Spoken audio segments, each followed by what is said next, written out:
Salut à toi et bienvenue sur HTA Acton Anglais, la chaîne pour que toi, lycéen, étudiant ou jeune diplômé, tu puisses rattraper le temps perdu en anglais. Je te retrouve aujourd'hui dans une nouvelle vidéo dans laquelle on va parler du futur et de l'utilisation de will et de to be, going to pour exprimer le futur. On commence tout de suite avec will. On utilise will pour exprimer le futur quand on vient de prendre une décision qui concerne le futur. Par exemple, did you phone him? I forgot. I will phone him now. Est-ce que tu as téléphoné? Est-ce que tu as pensé à le faire? Non, je ne l'ai pas fait, j'ai oublié. Je vais lui téléphoner maintenant. C'est à peu près ça que ça veut dire la phrase. Donc pourquoi on utilise will? Parce qu'on vient de prendre la décision maintenant de passer ce coup de fil qu'on avait oublié.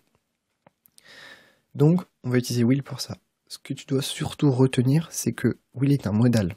Par conséquent, les règles qui vont avec les modaux qu'on a déjà vus dans une autre vidéo s'appliquent. C'est-à-dire que will n'est jamais suivi d'un autre modal. Jamais, jamais. Que will est suivi d'un verbe sans tout.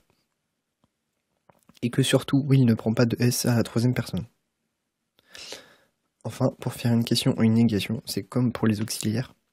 On va avoir une inversion sujet-verbe pour la question, will you plus le verbe, et on va rajouter note pour la forme négative. Souvent, c'est contracté, donc tu vas très souvent entendre I want plus le verbe. Maintenant, to be going to, donc si tu parles à la première personne, tu vas dire I am going to.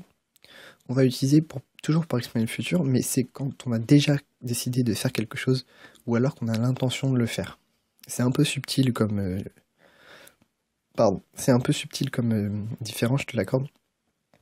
Mais c'est important de le savoir. Donc quand tu dis I am going on holiday next Saturday, je vais en vacances samedi prochain, tu as déjà pris la décision de partir en vacances. Tu l'annonces à quelqu'un, tu dis I am going on holiday next Saturday. Tu l'annonces à quelqu'un, tu as déjà pris la décision, donc tu vas utiliser I am going to. Autre exemple, are you going to work tomorrow? Tu travailles demain. Là, la personne a déjà pris la décision d'aller travailler ou pas, et on lui pose la question. Mais on sait qu'elle a déjà décidé.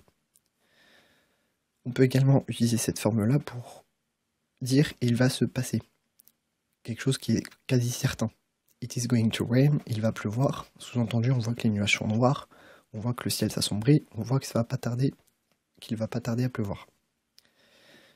Donc voilà, j'espère que tu as bien compris cette vidéo.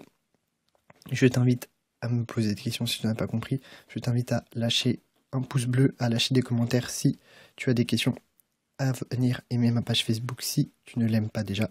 Et moi je te dis à demain pour une nouvelle vidéo.